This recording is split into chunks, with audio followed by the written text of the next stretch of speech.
अस्सलाम वालेकुम दोस्तों, welcome to my mini vlog. आज की वीडियो में मैं आपके साथ एक बहुत अहम चीज़ शेयर करने जा रही हूँ। आज जब मैंने अपनी कबर्ड खोली तो देखा कि स्लैब और नमी की वजह से इसमें फफूंदी यानी फंगस लग गई है। ये मसला अक्सर लकड़ी के फर्नीचर में हो जाता है, जैसे कुर्सियाँ, सोफे, टेबल्स, अलमारियाँ और शकेस वगैरह। इसलिए मैं आप सबको रिक्वेस्ट करूँगी कि आप भी अपनी लकड़ी की बनी चीज़ें तमाम टाइम से चेक कर लें ताकि वक्त पर इनकी सफाई हो सके। फफूंदी साफ़ करने का बहुत आसान तरीका है। सबसे पहले फर्नीचर को खुली हवा या धूप में रख सकते हैं तो रखें, और मीठा सोडा और थोड़ा सा पानी मिलाकर पेस्ट बना लें। नरम कपड़े से इस पेस्ट को उल्ली वाली या फफूंदी वाले हिस्से पर लगाएं, कुछ देर बाद साफ़ कर लें। अगर मुमकिन हो सके तो हल्का सा ब्लीच पानी में मिलाकर कपड़े से साफ करें ताकि जरासीम खत्म हो जाए। और जब फर्नीचर अच्छी तरह खुश्क हो जाए तो पॉलिश जगह तेल लगा लें ताकि दोबारा नमी ना हो।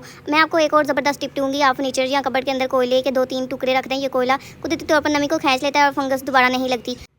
अगर आपके पास एक्टिविटी चारकोल मिल जाए तो और भी वो ज़बरदस्त है। बस दोस्तों, ये थी आज की मेरी टिप। अगर वीडियो पसंद आए तो लाइक और चैनल को सब्सक्राइब करना ना भूलिएगा, और चैनल को शेयर करना ना भूलें। कमेंट सेक्शन में मुझे बताएं कि आप सबको भी फर्नीचर में यही मसले आ रहे हैं। अगर इसका और कोई मज़ीद हल है तो मुझे मेरे साथ ज़रूर शेयर करिएगा, मैं उसे ज़रूर अपनाऊँ।